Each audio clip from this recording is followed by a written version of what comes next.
नमस्कार मित्रों, मेरा नाम है निलय उपाध्याय।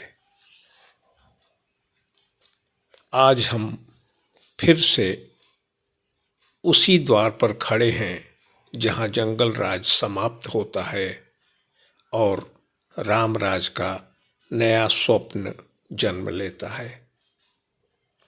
वह स्थल है रामायण का किष्किंधा कांड। मैं इस कथा चेतना को प्रणाम करता हूँ। राम कथा का लक्ष्य है रामराज की स्थापना और आज भी हम सब उसी चेतना का विस्तार कर रहे हैं। माता शबरी के उपदेश को हृदय में धारण कर श्री राम और लक्ष्मण आगे बढ़ते हैं।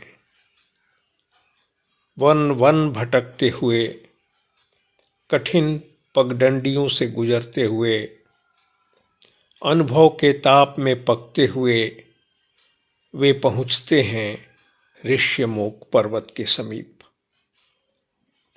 यह पर्वत भय से नहीं, आस्था से सुरक्षित है। राम को देखते ही किष्किंधा की भूमि बदल जाती है, असहज हो उठती है और यह असहजता भूगोल की नहीं, भय की है। सुग्रीव की वानर सेना हर आने जाने वालों पर नजर रखती है। यह भय की चरम अवस्था है।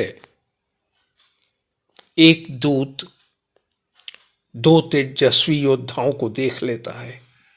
धनुष, बाण, चेहरे पर तेज, तप, सब कुछ असाधारण, और उसी क्षण उसके मन में शंका जन्म लेती है।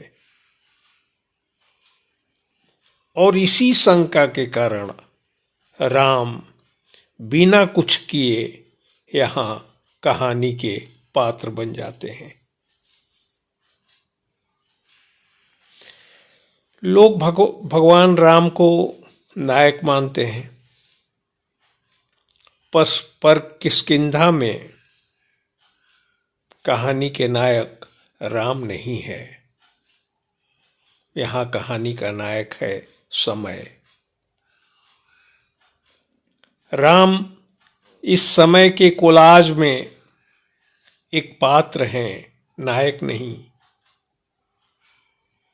पात्र इतिहास बनाते हैं, मगर तब जब समय अपना मंच सजा देता है और पात्र को वहां लाकर खड़ा कर देता है। राम का इस किष्किंधा में होना उनकी योजना नहीं थी, बल्कि समय का वह दबाव था जिसे घटित होना ही था। राम बाली से युद्ध करने के लिए नहीं निकले थे। वे तो सीता के शोक और वियोग में भटक रहे थे, पर परिस्थितियां और नियति उन्हें खींचकर उस पर्वत तक ले आई जहां भय में बैठा है सुग्रीव। बाल की शक्ति का अंत और सुग्रीव का उदय, यह राम की इच्छा से अधिक समय के न्याय की इच्छा है, समय के न्याय की मांग है। यह राम यहाँ नायक नहीं, वे तो केवल निमित्त हैं। लेकिन दूसरी ओर सुग्रीव इतना भयभीत है कि वह खतरे की हर आहट पर नजर रखता है। वह सहजता पर भी संदेह करता है, वह सहायता पर भी संदेह करता है। कई बार उसे अच्छाई में भी साजिश दिखाई देने लगती है। यह भय आदिम है और तब पैदा होता है जब मनुष्य खुद को अकेला और शक्तिहीन महसूस करता है। आज के मनुष्य भी आज का मनुष्य भी अपनी अपनी गुफाओं में जाकर छिपा है।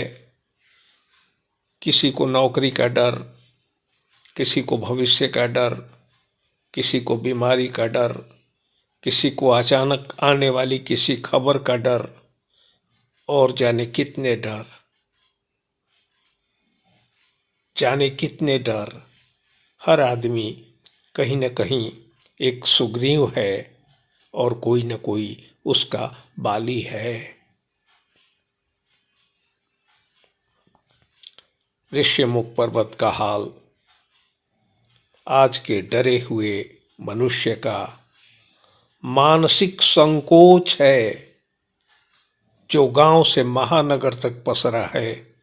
इस डर को आप अपने परिवार में, अपने समाज में, देश में और दुनिया में कहीं भी देख सकते हैं और जंगल राज के समय को पहचान सकते हैं।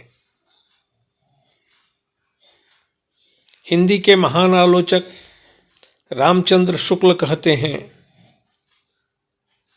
जब कभी भविष्य में कष्ट या हानि निश्चित प्रतीत होने लगे, तब मन में जो व्याकुलता पैदा होती है वही भय है। जब भविष्य में कष्ट या हानि निश्चित प्रतीत होने लगे, तब मन में जो व्याकुलता पैदा होती है वही भय है। गौर से देखिए, यही भय सुग्रीव के हृदय में है। एक मां की कोख से जन्मे सगे भाई का विश्वासघात, अपमान, मृत्यु की आशंका, सब एक साथ। जब अपना ही विरोधी बन जाए तो पूरी दुनिया पर से भरोसा हट जाता है। सुग्रीव अकेला नहीं है, उसके साथ हैं उसके मंत्री, जिसमें जांबवंत हैं, नल हैं, नील हैं और हनुमान भी हैं।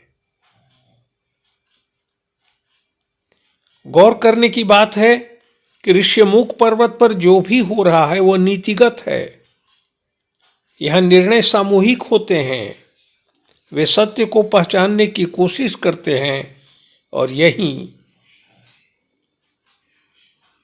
आने वाले समय में रामराज का बीज बनता है। ये ठीक है कि सुग्रीव भय में है, लेकिन भय में भी एक सामूहिक विवेक वहां जिंदा है। सभा में आगे आते हैं जामवंत, कहते हैं कि बिना सत्य जाने निर्णय लेना धर्म से भटक जाना है। बिना सत्य जाने निर्णय लेना धर्म से भटक जाना है। शत्रु को पहचान लेना तो सरल है, पर सत्य को पहचानना बुद्धि की परीक्षा है। वे कहते हैं, हमें ऐसे दूत को भेजना होगा जो न केवल बलवान हो बल्कि बुद्धिमान भी हो। सभा मौन हो जाती है और उस मौन में एक नाम उभरता है, हनुमान। क्यों हनुमान? क्योंकि वे बल के स्वामी हैं। बल के स्वामी है पर अहंकार से मुक्त, बुद्धि के धनी है पर मौन को वाणी से ऊपर रखते हैं। उनका ज्ञान केवल शास्त्रों तक सीमित नहीं, वह सीधे जीवन में उतरता है। वे सीमाएं लांघ सकते हैं पर स्वयं को शून्य मानते हैं।